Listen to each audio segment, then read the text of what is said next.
아마도 성경 가운데서 가장 어렵게 느껴지는 책 가운데 하나가 레이기일 겁니다. 그렇지 않나요, 여러분? 그 이유는 나름 그 이유가 있습니다. 이 레이기는 레이인, 다시 말해서 그 제사장의 그 직무를 중심으로 하고 있어서 이 레이기라는 이름이 이제 붙여져 있는데, 이 책은 각종 제의 규정과 각종 금기 사항들을 담고 있습니다. 암만 헤아려 보려고 해도 그 합리적인 이유를 분명하게 파악하기 어려운 내용이 다수가 포함이 되어 있습니다. 그래서 책을 대하는데 금방 지루해지고 이해하기 어려운 그런 성격을 지니고 있는 것입니다. 그러나 레이기는 제의 규정과 금기 사항들만 포함하고 있지 않습니다. 이른바 성결법전으로 분류되는 후반부의 내용 17장에서 26장 그 내용은 아주 상세한 윤리적 규정들을 포함하고 있습니다. 이 내용들은 오늘날 우리에게도 아주 익숙한 많은 내용들을 포함하고 있어서 그 내용들을 쭉 읽어 나가면 그다지 이해하기가 어렵지 않습니다. 오늘 우리가 읽은 본문 말씀도 그 내용 가운데 한 대목입니다. 크게 봐서 이 레이기는 전반부의 제의적 규정과 후반부의 윤리적 규정으로 이렇게 구성되어 있다고 이해할 수 있습니다. 아주 단순하게 말하면 제사장과 같이, 제사장들이 맡은 역할과 같이 선택받은 백성, 거룩한 백성으로서 지켜야 할 도리를 말하고 있는 것이 레이기의 기본 취지다. 이렇게 이해하면 그 요체를 우리가 분명하게 알 수 있습니다. 방금 얘기한 것처럼 이 레이기는 하나의 법전, 레이기 법전, 성결 법전이라고 하는 법전을 포함하고 있습니다. 몇 주 전에도 얘기를 했죠. 구약 성경에 있는 대표적인 법전으로서 출애굽기가 포함하고 있는 계약 법전이 있습니다. 시내산에서 받은 계약의 내용. 그 다음에 신명기 법전이 있습니다. 법전 형태로 되어 있는, 그리고 그것과 더불어서 오늘 우리가 본 이 말씀 성결 법전을 대표적으로 세 가지 법전이 있는데, 이 바로 성결 법전을 포함하고 있는 레이기는 이스라엘 백성이 경험한 그 역사의 현실, 특정한 그 역사의 현실을 배경으로 하는 아주 중요한 통찰을 담고 있습니다. 그리고 그 통찰은 이후의 그 신앙의 전통에 아주 지대한 영향을 끼칩니다. 제가 오늘 본론에서 얘기하겠지만 그 영향은 양방향에서 아주 지대합니다. 레이기는 우리가 성서, 현재 구성되어 있는 성서의 맥락을 볼 것 같으면은 창세기, 출애굽기, 레이기, 민수기 이렇게 돼 있죠. 그러니까 출애굽 여정에서 시내산에서 모세가 계약을 받고 난 이후에 곧바로 받은 계약으로 이렇게 하나님의 말씀으로 현재 성서의 구성상 그렇게 배치되어 있습니다만, 사실은 아까 얘기했던 세 가지 그 법전 가운데서 역사적으로 규명할 것 같으면 가장 늦은 시기를 반영하고 있습니다. 어떻게 다르냐?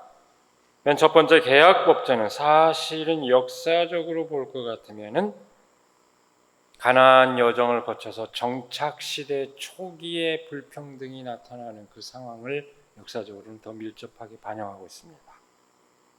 신명기 법전은 왕국이 완전하게 형성이 되고 왕국이 번영을 누리는 시기에 더더욱 심화된 그 불평등의 상황을 반영합니다. 반면에 오늘 우리가 읽은 이 성결 법전은 이스라엘이 멸망한 이후, 포로기 이후의 그 상황을 반영하고 있습니다. 그러니까 줄여서 얘기하자면 구약 성서는 특별히 출애굽이라고 하는 놀라운 역사적 그 사건, 그 경험을 기본적으로 모든 내용이 밑바탕에 깔고 있습니다. 놀라운 그 해방의 사건을 밑바탕에 깔고 있는데 이 레위기는 여기에 더해서 또 하나의 특별한 사건을 이 내용에 반영하고 있다는 것을 뜻합니다. 그것이 뭡니까? 그야말로 자신의 정체성이 완전히 해체되어 버리고 부정당한 그 역사적 경험을 이 레위기는 반영하고 있는 것입니다. 나라가 멸망해서 소위 말하는 국채가 사라져 버린 것이죠. 나라가 멸망에 이르고 동시에 신앙의 정체성을 드러낼 수 있는 어떤 가시적인 제의마저 온전히 준수될 수 없었던 조건 가운데서 바로 그런 조건 가운데서 레위기는 그 정체성을 형성하기 위한 문제에 집중하지 않을 수 없었습니다. 바로 그 관심이 일차적으로 드러난 것이 제의적 규정과 각종 금기 사항들입니다.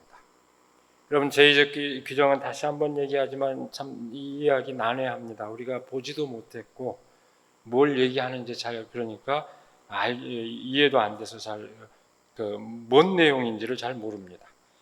그리고 각종 금기 사항이 있죠. 이것은 먹어야 되고 이것은 먹지 말아야 되고 하는 여러 가지 금기, 해야 될 일과 할 수 없는 일, 이것도 모든 사항이 합리적인 그 이유로 설명이 되지 않습니다.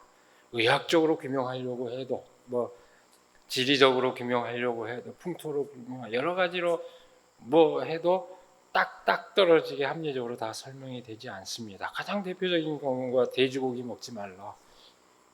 그 당대에 바로 인접한 그 이웃들은 다 먹었는데 왜 이스라엘 사람들은 안 먹었을까? 이것도 합리적으로 전혀 설명이 안 됩니다. 합리적인 건 다른 민족과 구별하기 위해서 그랬다. 그게 가장 합리적입니다. 풍토적으로나 지리적으로나 설명이 잘 안 됩니다. 그러니까 이런 식입니다. 그 할례가 합리적이냐? 이것도 설명이 안 됩니다. 여러 가지 그런 것들이 있습니다. 어쨌든 이건 뭔가 구별하기 위한 하나의 우리 자신들의 고유한 정체성을 형성하기 위한 어떤 하나의 관례다. 이렇게 이해할 수밖에 없습니다. 어쨌든 그런 그 관심이 일차적으로 드러난 것이 제의적 규정과 그 각종 금기들인데요. 근데 그것이 단지 형식적인 규정인 것만은 아니었습니다. 단도직입적으로 얘기하자면 이것은 생명과 우주에 관한 그 세계관을 그 바탕에 깔고 있었고 그것을 제의적으로 반영하는 그런 뜻을 지니고 있습니다. 예를 들면은 피채 먹지 말라. 선지 해장국 먹고 순대도 먹죠. 그러지 말라는 거예요. 여기는 어떤 생명관이 담겨 있습니다. 피는 생명의 근원이라고 여겼기 때문에 생명의 근원에 대한 어떤 경외감, 그걸 함부로 그렇게 네가 네 맘대로 그렇게 먹어서는 안 된다 했죠. 그런 의미, 정신이 담겨 있습니다. 그 다음에 먹을 수 있는 것과 먹을 수 없는 것. 인간이 이 생명을 유지하기 위해서 다른 생명체의 죽음을 필요로 하지만 그것이 무제한 허용된 것은 아니다. 이런 정신이 거기에 들어있는 겁니다. 절제해야 하고 억제해야 하는, 생명을 유지하기 위해서 다른 생명체의 죽음을 동반하지만 그것이 무제한 허용된 것은 아니다. 절제와 균형이 필요하다는 것을 그 금기는 가르치고 있습니다. 이것은 생명의 질서에 대한 그 나름의 어떤 세계관의 반영입니다. 그것이 오늘날의 합리적이고 과학적인 지식과 부합하느냐, 그건 별개의 문제입니다. 당대 사람들의 세계관 안에서 이런 균형, 절제와 균형이 필요하다는 것을 일깨워주고 있는 것입니다. 각종 제의와 금기사항은 그런 맥락에서 이해할 수 있는 것입니다. 여기에서 중요한 하나의 원칙이 있습니다. 정부정의 법칙입니다. 정결한 것과 부정한 것을 구분하는 것입니다. 부정한 것을 배제하고 정한 것을 받아들여야 한다는 것입니다. 그것이 훗날 정결법의 근거가 돼서 결국 사람들을 올가매는 족쇄 역할을 하게 되었지만 그것의 본래 뜻은 생명에 대한 경외에 있었습니다. 온전한 생명을 보장하기 위해서 해야 할 일과 해서는 안 될 일을 구분하는 것이 그 근본 뜻입니다. 삶과 죽음을 동반한 생명의 질서 안에서 삶을 이해한 길이 어디에 있는지를 일깨운 그런 취지를 지닌 것입니다. 그리고 여기에 이어지는 성결법전, 다시 말해서 윤리적 규정은 그 정신을 일상의 삶 가운데서 구체화하는 방도에 관한 것입니다. 정리해서 말하자면 레이기가 담고 있는 제의적 규정과 윤리적 규정은 사실상 하나의 세계관의 바탕을 두고 있습니다.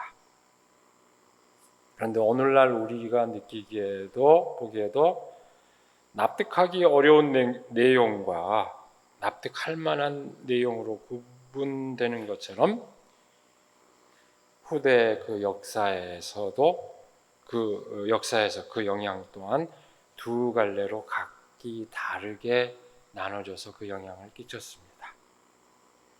하나의 방향은 제의 종교를 절대화하고 이와 더불어서 율법주의를 강화한 영향입니다.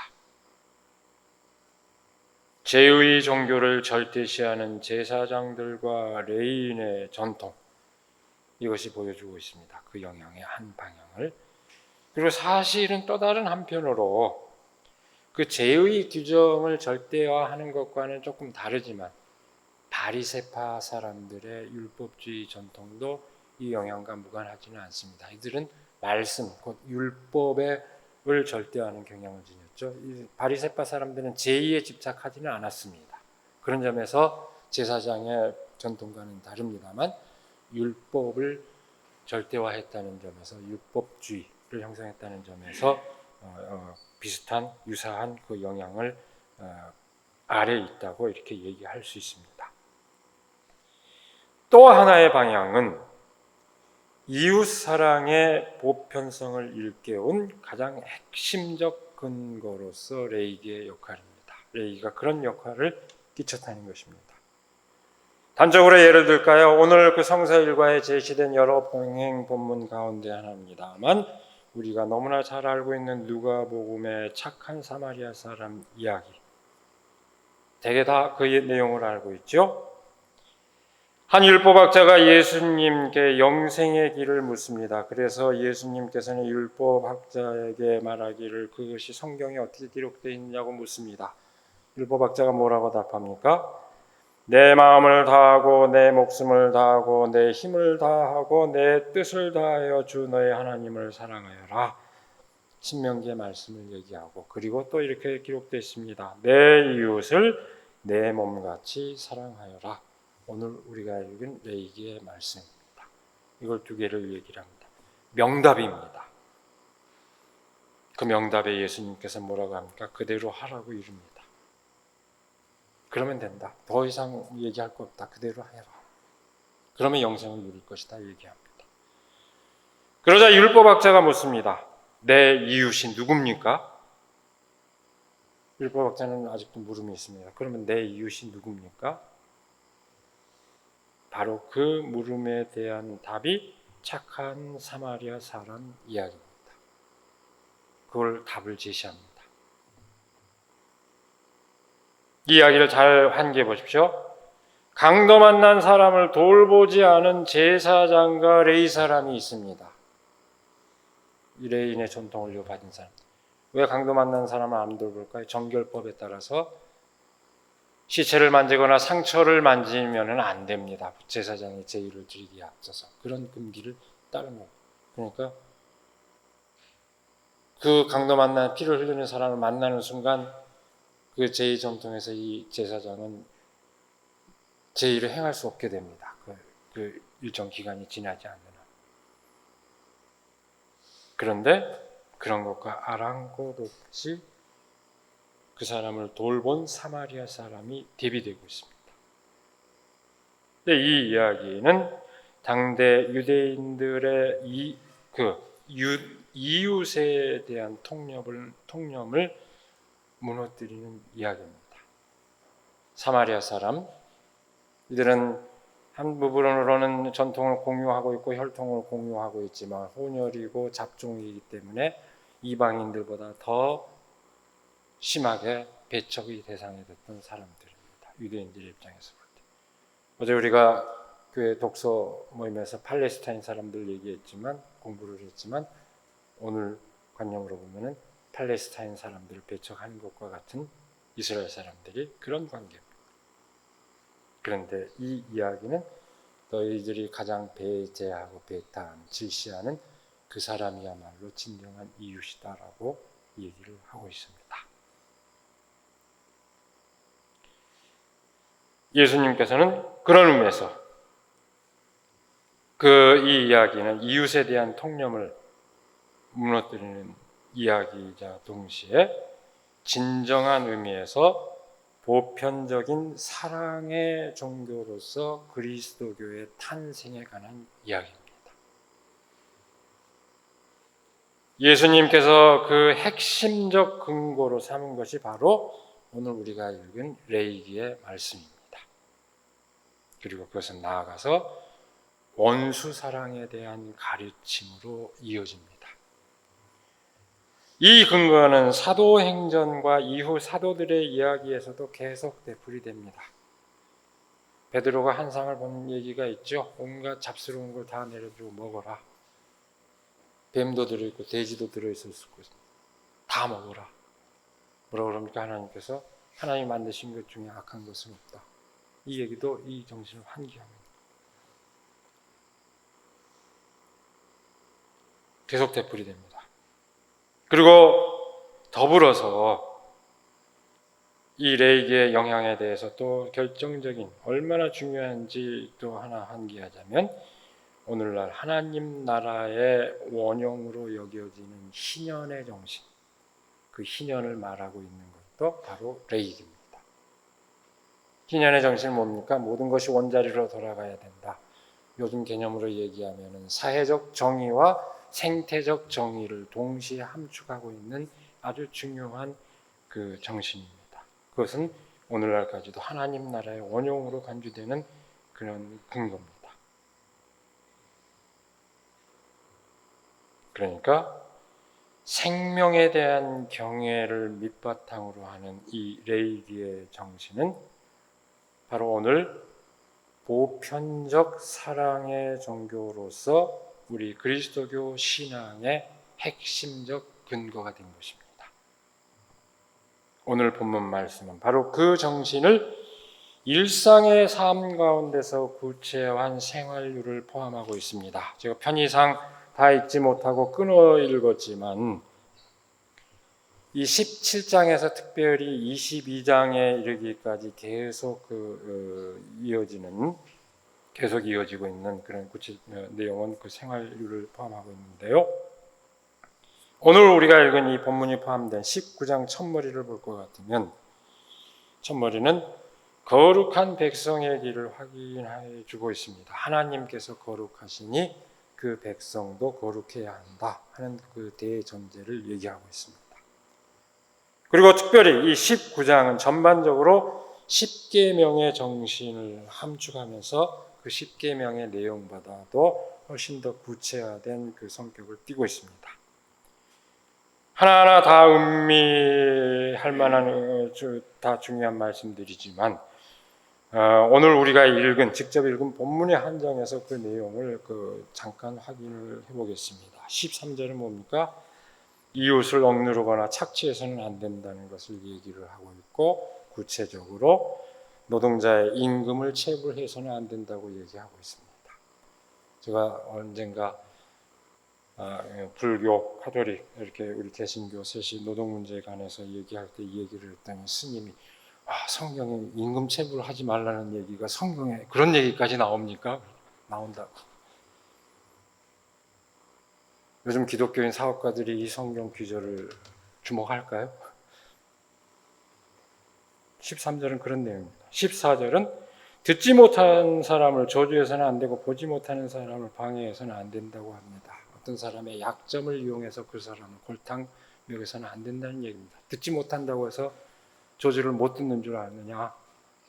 저주를 하면 그 사람에게 어떤 중요한 여러 가지 다 문제가 있다고 하는 것을, 그 사람을 해하는 마음 자체가, 골탕 먹이는 마음 자체가 문제가 있다는 것을 일깨워줍니다.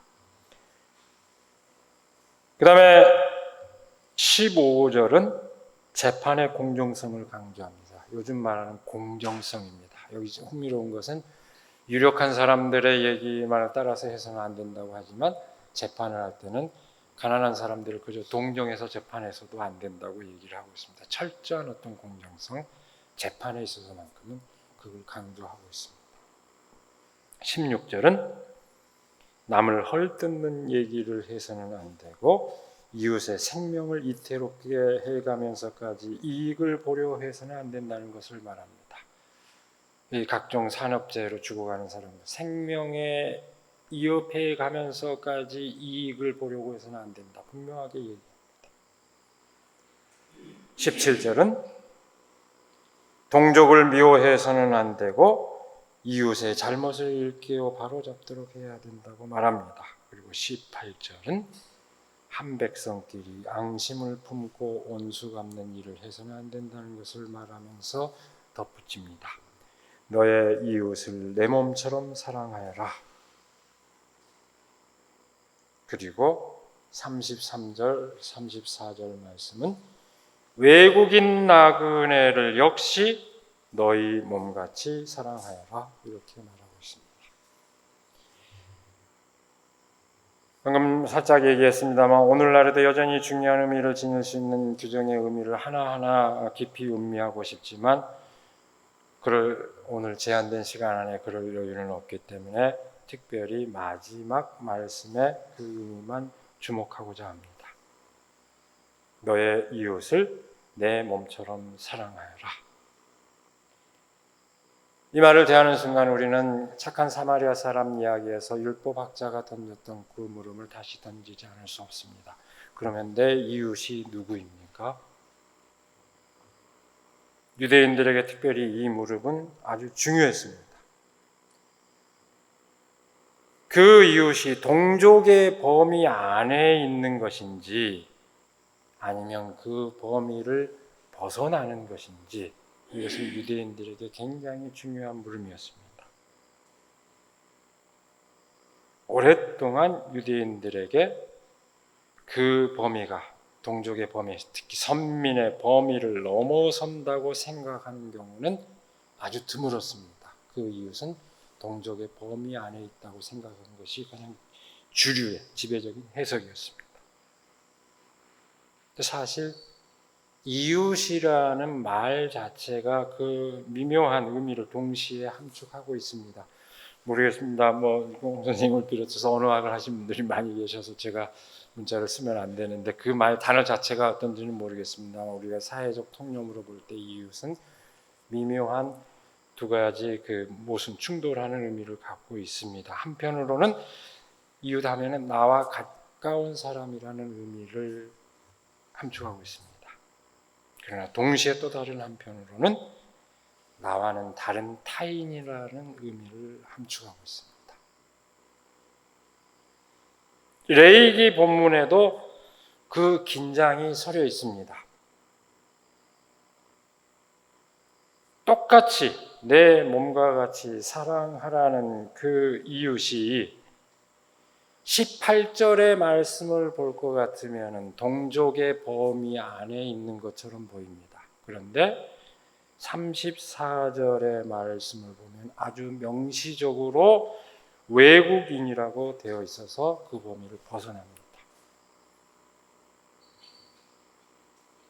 착한 사마리아 사람 이야기에서 예수님께서는 그 긴장을 완전하게 해소해 버립니다. 그야말로 동족으로 여기지 않고 그 범위 내로 한정하지 않고 이웃의 그 범죄에 포함되지 않은, 기존의 통념으로는 이웃의 범죄에 포함되지 않은 그 주인공을 진정한 이웃으로 선포해 버립니다. 다시 한번 강조하지만 이로써 보편적인 사랑의 종교로서 그리스도교 신앙이 등장하게 되는 것입니다. 비로소 보편적인 사랑의 종교가 이렇게 해서 완성이 되는 것입니다. 여러분, 내 이웃을 내 몸과 같이 사랑하여라. 이 말 너무 익숙하죠, 우리에게. 그렇기 때문에 이 말씀이 갖는 충격을 쉽사리 우리는 오늘날 잘 느끼지 못합니다. 그러나 사실 이웃은 그저 나와 가까운 어떤 사람이라는 통념에 사로잡혀 있는 사람들에게 그 범위를 넘어설 수 있다는 사실, 이웃이 그 범위를 넘어설 수 있다는 사실을 처음 직감할 경우 이 이야기는 사실은 아주 충격적인 이야기일 수밖에 없습니다. 유명한 정신분석학자 프로이트가 그래서 그렇게 얘기를 했죠. 그 사태를 두고 이렇게 얘기를 했습니다.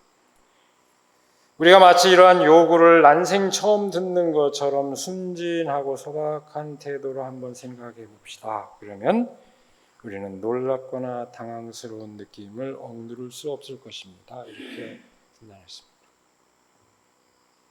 이웃을 사랑하라. 그것도 내 몸과 같이. 그것이 전적으로 낯선 타인에게 해당한다면 당황하는 게 당연하지 않을까요? 여러분 상상을 해보십시오. 전적으로 낯선 그 이웃을, 전혀 모르는 그 이웃을 사랑하라. 그것도 너와 내 몸과 같이. 당황할 사태입니다. 충분히. 여전히 우리는 사랑할 만한 사람이 있고 그렇지 않은 사람이 있다고 생각하지 않습니까? 지난 주간에 우리는 극적인 하나의 사건을 또 경험했죠. 탈레반의 위협을 느낀 아프가니스탄 사람 390명이 한국에 안전하게 들어왔습니다. 고마운 일이고 정말 잘한 일입니다. 그것도 모든 나라가 어려움을 겪는데 극적으로 미라클 작전에 성공해서 안전하게 한국으로 인도를 했습니다. 그리고 지금 진천에 안전하게 안도감을 느끼고 있습니다. 정말 칭찬할 일이고 자긍심을 느낄 만한 일입니다. 우리가 오늘 본문 말씀이 얘기하는 것처럼 너희도 이집트에 살 때는 외국인 나그네 신세였다. 그러니 외국인들을 똑같이 내 몸과 같이 맞아들이라고 하는 그 말씀을 우리나라가 실현했다고 하는 것에 고맙고 기쁜 일입니다. 그런데 법무부는 애써서 특별 공로자이기 때문에 이들을 맞아들여야 한다는 사실을 애써서 강조하고 있습니다. 난민이라고 하는 것보다 품격도 있고 이하감도 없어서 그 말을 굳이 거부해야 할 필요는 없을지 모르지만 정부가 굳이 그렇게 이야기하여야만 하는 속사정이 있지 않습니까? 받아들일 만한 사람을 받아들이니까 국민 여러분 염려하지 마십시오. 그런 얘기 아닙니까?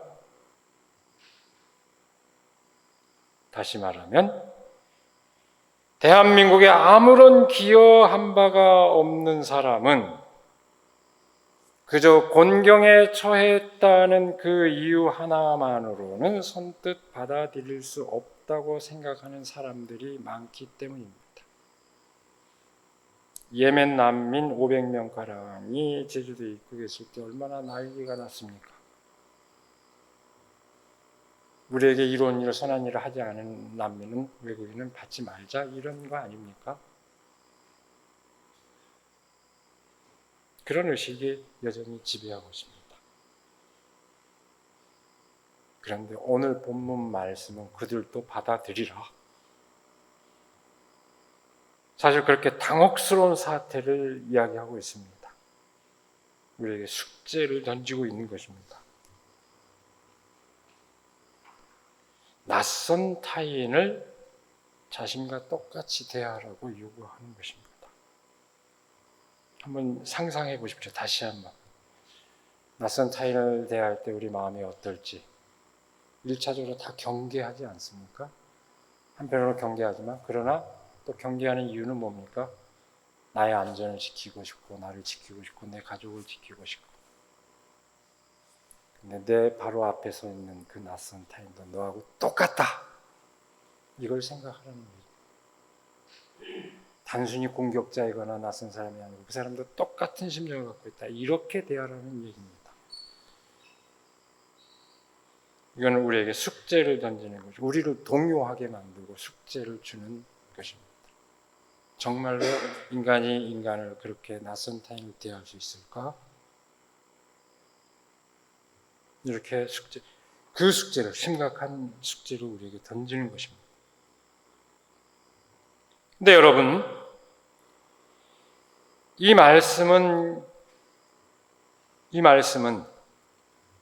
특별히 또 예수님께서도 단호하게 착한 사마리아 사람들 얘기를 통해서 저마다 한정하고 있는 그 범위를 넘어서서 이웃을 지평을 넓혀줬지만 이 오늘 말씀의 그 뜻을 볼 것 같으면은 언뜻 보면은 정부정의 원칙에 입각한 그 제2 규정을 말하고 있는 전반부의 내용과 상당히 모순되는 것처럼 느껴지기도 합니다.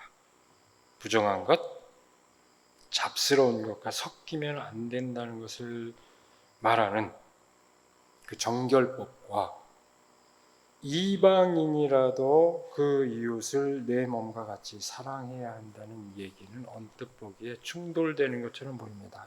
이스라엘 역사에서 그렇게 사실 해석해 왔습니다. 에스라 느헤미야 시기에 이방인들하고 결혼하는 것도 안 되고 뭐 이렇게까지 했습니다. 그런데 여러분, 성서의 기록자가 그 모순을 인지하지 못한 탓일까요? 천만의 말씀입니다. 그것은 그렇게 전적으로 낯선 타인마저도 자기 자신을 사랑하듯이 대할 수 있을 때 하나님의 생명 질서가 온전히 구현된다는 것을 뜻합니다. 그것이야말로 거룩한 하나님이 거룩한 백성 가운데 현존하는 징표가 된다는 뜻입니다. 그때서야 비로소 하나님은 살아계시다는 고백이 가능해지는 것입니다. 내 이웃을 내 몸과 같이 사랑하여라. 이 말씀은 레이기 한가운데 박힌 가장 값진 보석이요 우리 그리스도교 신앙의 정수입니다. 그 핵심을 비켜가면서 성서 구절의 작구에 매여서 불변의 규율로 삼고자 한다면 성서의 본뜻을 제대로 이해한 것이라 할 수 없습니다. 한국교회의 현실입니다. 예를 들어서 레위기 17장에서 20장에 이르기까지 내용은 굉장히 다양한 구체적인 그 생활률을 제시하고 있습니다. 그 많은 내용을 주목하지 않고 특정한 성행위를 문제시하는 딱 두 구절 18장 22절과 20장 13절만을 꼬집어서 그것을 근거로 특정한 성적 지향을 금기시하는 것은 정당하지 않습니다. 그것은 특정한 성행위를 문제시하는 것일 뿐이지 그리고 그것을 얘기하는 어떤 맥락이 있습니다. 특정한 현대적 개념으로서 성적 지향과는 상관이 없습니다. 더 나아가서 성서에 3,000번 이상 가난의 문제에 대해서 언급하고 있는 것은 외면한 채 딱 4구절, 앞에 얘기했던 레위기의 2구절과 로마서 1장 26절, 고린도전서 6장 9절, 명시적으로 특정 성행위를 문제시하는 딱 4구절 뿐입니다. 그 구조를 두고 성적 소수자를 정죄하는 근거를 삼는 것 역시 정당하지 않습니다. 3,000번 이상 얘기하는 가난의 문제, 사회적 불평등의 문제, 이건 왜 안 봅니까? 내 이웃을 내 몸과 같이 사랑하라. 이 말씀은 끊임없이 우리를 타인 앞에 내세웁니다. 우리가 타인이라고 배제한 그가 누구인가? 우리는 어떤 이유로 타인으로 배제했는가? 끊임없이 우리로 묻게 만듭니다. 그것은 동시에 끊임없이 하나님 앞에 서도록 우리를 요청합니다. 내가 사랑할 만한 사람만을 사랑해야 한다는 우리의 통념을 근본적으로 문제시하고 있는 것입니다.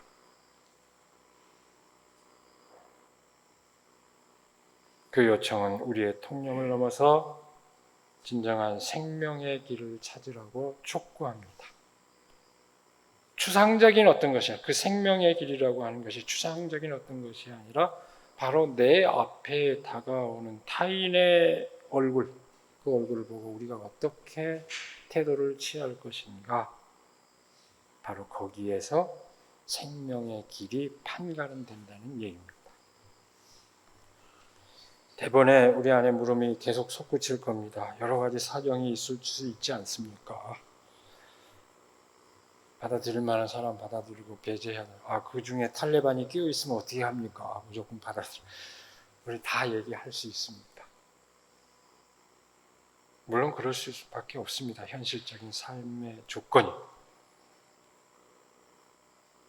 그러나 오늘 말씀은 낯선 타인이라도 정말로 자신의 몸처럼 사랑할 수 있을 때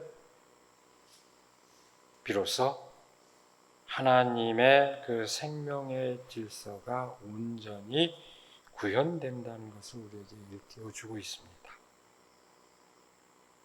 숱한 난관이 있고 그 가운데 우리가 물음을 던지는 건 피할 수 없는 사태이지만 동시에 그 요청이 던지는 과제, 내 이웃을 내 몸과 같이 사랑하라고 하는 그 요청이 던지는 그 과제 또한 우리는 회피해서는 안 됩니다. 그것을 회피하지 않는, 그걸 회피한다면은 그리스도인이라고 얘기할 수 없습니다. 특정한 이데올로기에 사로잡혀 있는 사람일 뿐이지 그리스도인은 항상 그 물음 앞에서 끊임없이 동요할 수밖에 없는 존재입니다. 우리가 그 요청에 우리 삶으로 응답할 수 있을 때 정말로 진정한 의미의 그리스도인이라고 할 수 있을 것입니다. 그 믿음을 저버리지 않는 우리가 되기를 시간에 간절히 기원합니다. 기도하겠습니다. 오늘도 우리를 인도하셔서 복된 말씀을 나누고 또 새로운 삶의 자세를 가다듬게 하여 주시는 그 은혜를 감사드립니다. 하나님, 우리는 그 누군가를 대할 때 내가 마땅히 사랑할 만한 이유가 있기 때문에 사랑하는 그런 통념의 그런 삶의 환경과 통념 속에 살아갈 수밖에 없지만 하나님께서는 끊임없이 우리로 하여금 전혀 낯선 타인을 그 타인을 두고도 마치 내 몸과 같이 사랑하라는 어찌 보면 너무나도 실현 불가능한 그 요청을 하고 계시는 그 진실 앞에 우리가 다시 마주하며 그 말씀을 새기지 않을 수 없습니다. 하나님, 그 말씀이 뜻하는 바를 우리가 깊이 새기며 우리가 모든 사람들이 서로를 믿고 신뢰하며 사랑을 나누는 그런 세상을 이루기 위해서 헌신할 수 있도록 하나님 저희를 인도하여 주시옵소서. 우리 주 예수 그리스도 이름으로 기도드리옵나이다. 아멘.